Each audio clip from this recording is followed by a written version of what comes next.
Buenas tardes, somos estudiantes de la Universidad Pedagógica y Tecnológica de Colombia. En esta tarde vamos a realizar una entrevista con el tema de constructivismo. Mi nombre es Denis Rosa Suárez Hoyos. Y mi nombre es Loida Mildred Martínez Echeverría. Bueno, como mi amiga Loida es docente en ejercicio, yo les traigo dos preguntas para que usted me dé la respuesta. Muy bien, Denis, pero yo también les voy a colocar una condición, que yo le voy a responder las dos preguntas, pero usted también tiene que responder a mí.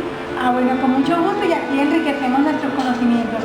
Bueno, Loida, mi primera pregunta es, ¿qué conocimientos tiene usted acerca de la teoría del constructivismo y de sus representantes? Bueno, el conocimiento que tengo acerca de esta teoría es que es una corriente pedagógica que explica los procesos de aprendizaje con los conocimientos, a partir de los conocimientos ya adquiridos.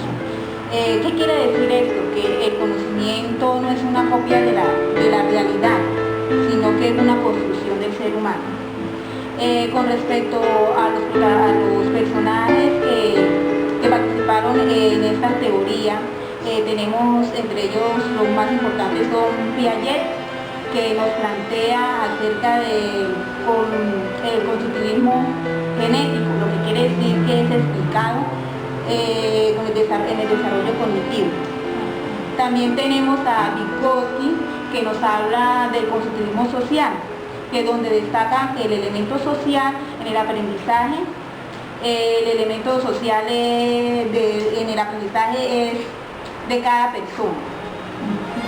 Y Althusser nos plantea que solo aprendemos aquello lo que nos resulta particularmente significativo. También tenemos a Bruckner, que nos habla sobre la categorización, que dice que el aprendiz interactúa con la realidad, organizando todo esto según su propia categorización.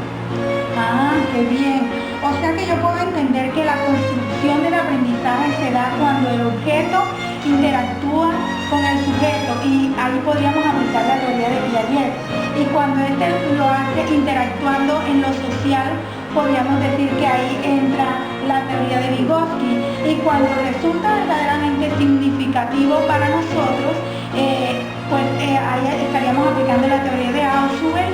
Y cuando se le hace a ese proceso de aprendizaje una categorización, ahí entra a plantear la teoría de Bruckner. Me parece muy bien. Profesora Loida, ¿y cuál es el fin que usted cree que persigue el constructivismo en la pedagogía?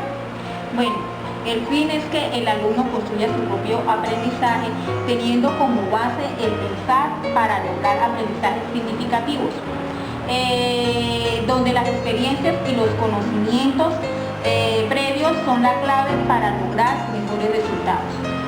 Por lo tanto, debe causar un gran impacto en el docente, ya que el conocimiento no debe ser transmitido, sino construido. Debe vincular la ciencia y la investigación en el aula de clase. ¿Qué quiere decir esto? Que no solamente el alumno va a estar siempre recibiendo la información, sino que él también va a construir a base de la investigación estos conocimientos. Entonces nosotros como docentes debemos de persuadirnos y estar pendientes de que eso de verdad sea una base en la construcción de este conocimiento, estar seguros de que eso sí sea realizado como es. Me parece bien. En realidad usted está segura de cuál es el fin que persigue esta teoría en la docencia. Bueno, profesora Denis Rosa, ya yo le contesté las dos preguntas, ahora le corresponde a usted responder las mías. Con mucho gusto. Bueno, la primera pregunta es, desde el tema del constructivismo, ¿cuál sería para usted el rol del estudiante y cuál es el rol del docente dentro del aula de clase?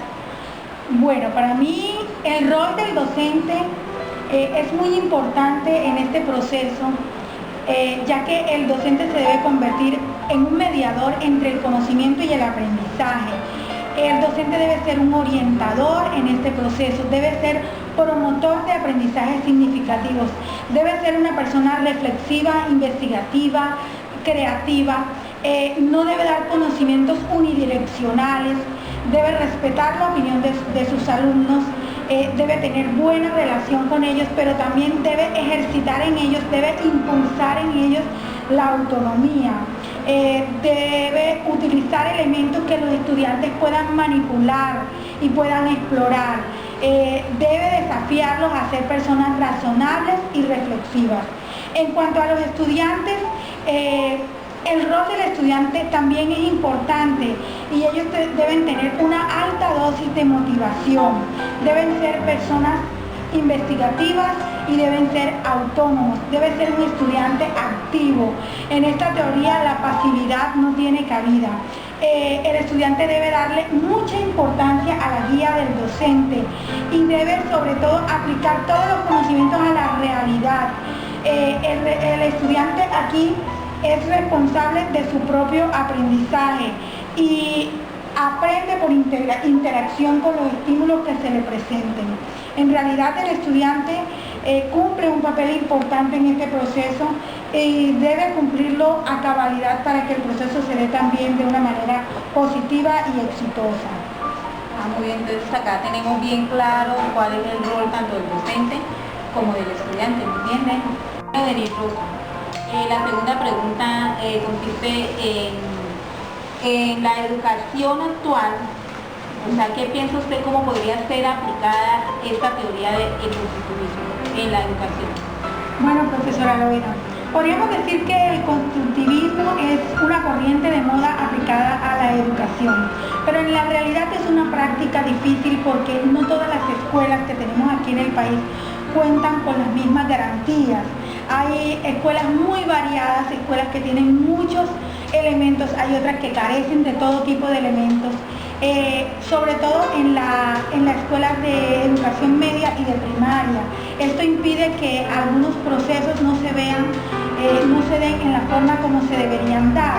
Por eso es que cuando muchos estudiantes de educación media pasan a la universidad, vemos muchas decepciones porque en las universidades sí se aplica un poco más esta corriente constructivista.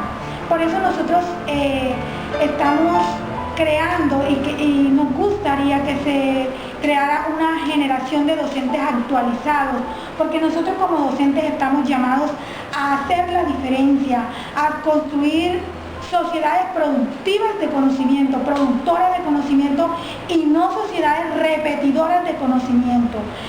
Creo que cuando nosotros reflexionemos y cuando todos estos estamentos educativos nos demos cuenta que necesitamos hacer un cambio en la educación y aplicar verdaderamente esta corriente constructivista, nos vamos a dar cuenta que la educación y el desarrollo van tomados de la mano, que son dos cosas que la educación puede generar el desarrollo completo de un país, pero una educación reflexiva, una educación que genere en los estudiantes un sentido significativo de aprendizaje.